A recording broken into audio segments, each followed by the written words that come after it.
So, a few weeks back, the tech world was just buzzing over this huge announcement that came out of China. The headlines were, well, they were explosive, talking about a brand new chip that could supposedly change everything. So, what's really going on here? Let's dig in and separate the hype from the reality. Okay, so this is the quote that just set the internet on fire. A chip 1,000 times faster, designed to give AI data centers a massive power-up. And just like that, it kicked off this huge storm of speculation and, honestly, a little bit of panic across the globe. And of course, the big question on everyone's mind was, is this it? Is this the moment China finally pulls ahead in the race for AI supremacy? A technological checkmate? Well, here's the thing. The real story is so much more complicated and, frankly, way more interesting than the headlines let on. All right, first up, let's just break down what actually happened and why it caused such a massive stir in the first place. So picture this, China's Wuzhen Summit, a new photonic chip coming from a group called ChipX and a startup named Turing Quantum snags this major award. The developers get up there and claim it can completely shatter the limits of our current computers. And, you guessed it, the global media just ran with it. But here's the twist. And it's a big one. The single most important word in all those headlines, that word quantum, was just plain wrong. This is a classic case of something we see in the industry called quantum washing. Look, quantum washing is plain and simple a marketing trick. You just slap the word quantum on something to make it sound incredibly revolutionary and generate a ton of buzz, even if it has nothing to do with actual quantum mechanics. It's a super effective way to grab headlines, and in this case, wow, it worked like a charm. You see, a real quantum computer uses these things called qubits and relies on seriously mind-bending physics like quantum entanglement. The Wuzhen chip, it uses none of that, not even close. Instead, it uses these really intense beams of classical light, manipulating them to do calculations. Think of it this way. It's built for the AI problems we have today, not the impossible, far future problems that true quantum computers are aiming to solve. You know what? I've got a great analogy for this. Imagine you build an incredibly fast propeller plane. I mean, it's a brilliant piece of engineering, faster than any other prop plane out there. But you wouldn't call it a jet, right? It's just a different category of technology.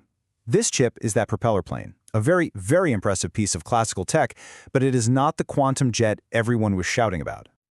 Okay, so if it's not quantum, is it just a flop? A bunch of empty hype? No, not even close. In fact, the real story here is arguably way more significant than if it had been a quantum chip. Because that whole quantum label, that was just smoke and mirrors. The real innovation, the actual strategic move here, it's not about the physics at all. It's all about the manufacturing. The secret ingredient here is the material itself, thin-film lithium niobate, or let's just call it TFLN.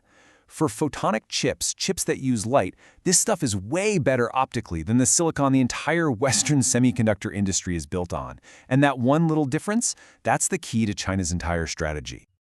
And this is where you see the genius, or at least the sheer ambition of their plan. The West completely dominates silicon manufacturing, the process known as CMOS. But here's the catch. You can't just sprinkle some TFLN into a silicon production line. It contaminates the whole thing. So instead of trying to compete on the West's home turf, China is building an entirely separate, totally sovereign production line just for this better material. They're not trying to beat the West at its own game. No, they're building a whole new stadium. And get this, they're not just talking about it, they're already doing it. Reports are coming out that ChipX has launched China's very first pilot production line for 6-inch TFLN wafers. Now, I know 6 inches might not sound like a lot, but this is a massive strategic signal.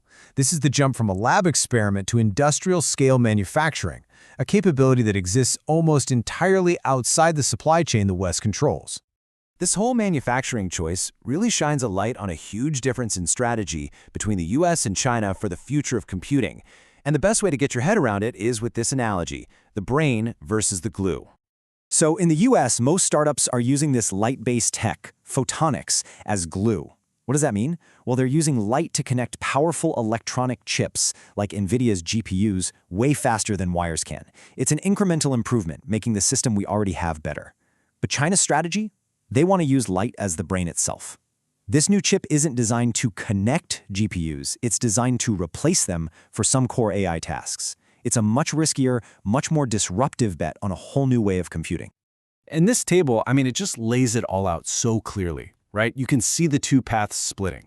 The US is all about data transport, the glue, using the silicon platform everyone knows. China is going all in on computation, the brain, on a brand new platform they can control from top to bottom. These are two fundamentally different bets on where AI is headed. Okay, so let's zoom out and put all the pieces together. What does this actually mean for the global tech race? All right, here are the key takeaways you need to remember. First, that 1000x faster claim, almost certainly propaganda, not a real-world test you can trust. Second, this chip is a classical, light-based processor, not a quantum one. Third, and this is the big one, the real story, the real threat is China building its own sovereign manufacturing for a superior material. And finally, all of this just pulls back the curtain on a massive, high-risk, high-reward bet to try and leapfrog Western technology entirely. And that leaves us with the billion-dollar question, doesn't it? The West is playing a safer, more incremental game, making the tech it already dominates even better. China, on the other hand, is taking this huge, risky, disruptive leap to a completely new paradigm. Both sides are betting that their path is the one that leads to dominance in the age of AI. The only question is, who's right?